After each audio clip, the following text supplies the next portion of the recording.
नमस्कार दोस्तों, मैं भीमसेन आपका अपने यूट्यूब चैनल पे एक बार फिर से हार्दिक स्वागत करता हूं। कल जो हमने वीडियो बनाई थी, आपने देखा कि हमने एक सवाल उठाया था कि क्या हमारे जेब में जो रुपया पड़ा है वो नकली है।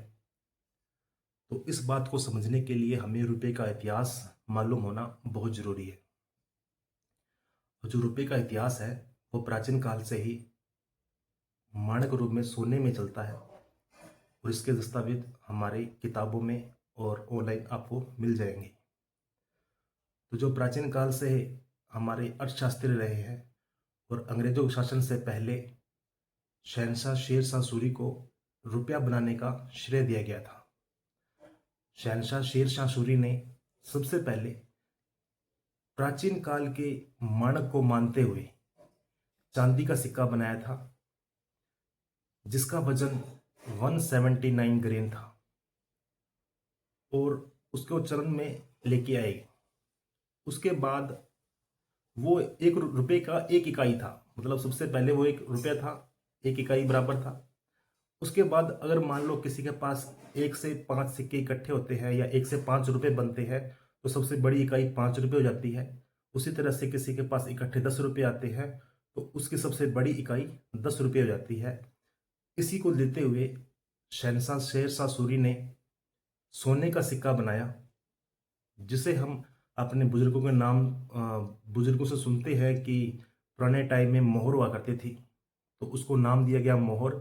मगर उसकी कीमत 1 तोला सोने बराबर थी, क्योंकि उसका वजन 10 ग्राम था। उस टाइम में बनाए गए सोने के सिक्के का वजन 10 ग्राम बराबर उसकी कीमत थी 1 तोला सोना। अब चांदी के सिक्के से थोड़ा कम मूल्य बढ़ाने के लिए शहनशाह शेर शाह सूरी ने तांबे के सिक्के बनाए।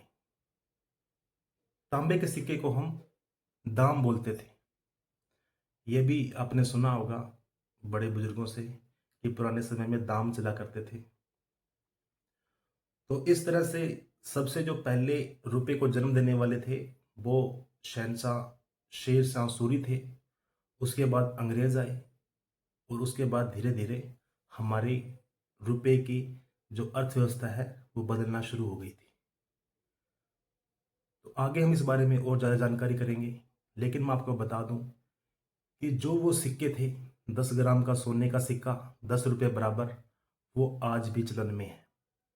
अगर किसी व्यक्ति के पास वो 1 तोला सोना जो उसकी कीमत थी 10 रुपये थी, वो सिक्का आज किसी के पास है और वो उसे अपने बैंक में लेके जाए तो बैंक उसे भी 10 रुपये में रखता है।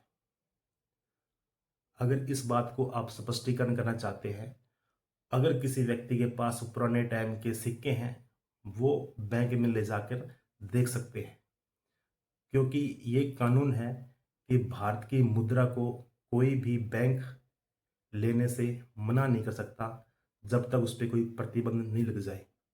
और मैं आपको बता दूं, किसी भी कानून के अंदर उस समय के सिक्कों को बैन नहीं किया गया।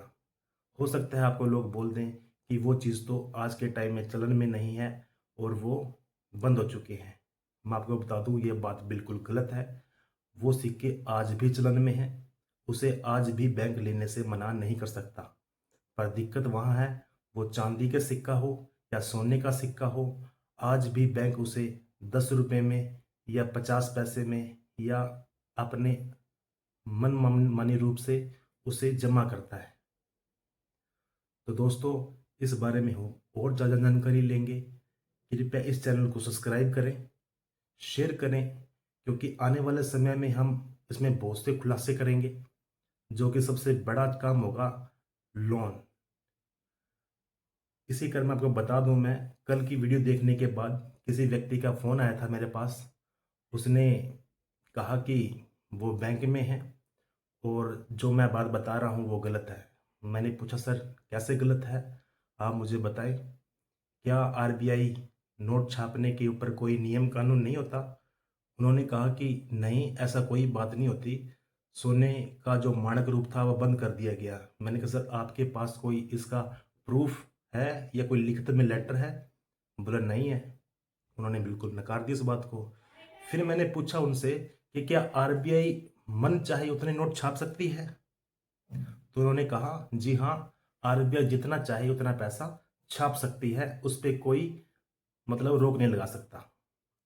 तो फिर मैंने पूछा सर, अगर आप जिस बैंक में काम करते हैं उस बैंक के अंदर बहुत से लोग ऐसे होंगे जो कर्जा ले रखा होगा आपसे ब्रांच से।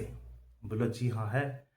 तो मैंने उनको कहा कि अगर आरबीआई इतने ही नोट छाप सकती है तो क्यों ना आप जिन लोगों से आप कर्जा वसूली कर रहे हैं उनका कर्जा छोड़ के जितने नोट आपने उन व्यक्तियों को दिए थे वो नोट और छाप लीजिए और अपने खातों में जमा कर लीजिए, तो फिर क्या दिक्कत है। उसके बाद वो बंदा चुप हो गया, उसने फ़ोन काट दिया। तो मैं बताऊं, अगर आप निकलेंगे, इस बात की जानकारी लेंगे, बहुत सी चीज़ें सामने आएंगी। मैं नहीं कहता अपने लिए करें, अपने लिए ना करके अपने आने वाले जो हमारे बच्चे हैं उनके फ्यूचर के लिए करें और बताएं भारत की जनता को कि हमें दबाया नहीं जा सकता। अगर भारत का नागरिक सही तौर पर अपनी जानकारी को बढ़ाए और इन चीज़ों को रोक लगाना चाहे तो आज भी लगा सकती है। याद कीजिए, दिल्ली बॉर्डर पे जब किसान बैठे थे, अगर वहाँ पे भी एक या दो व्यक्ति होते तो आज हम वापस से गुलाम हो जाते, ये जो किसान हैं इनकी ज़मीन छिन जाती। तो अगर ऐसा कुछ आप नहीं चाहते तो कृपया इस बात को गंभीरता से लें और चेक करें, अपने दोस्तों को, रिश्तेदारों को इस बारे में बताएं। और अगर आप मुझसे ये जानकारी और ज़्यादा चाहते हैं तो इस चैनल को सब्सक्राइब जरूर कर लें। आने वाले समय में हम आपको और जानकारी देंगे।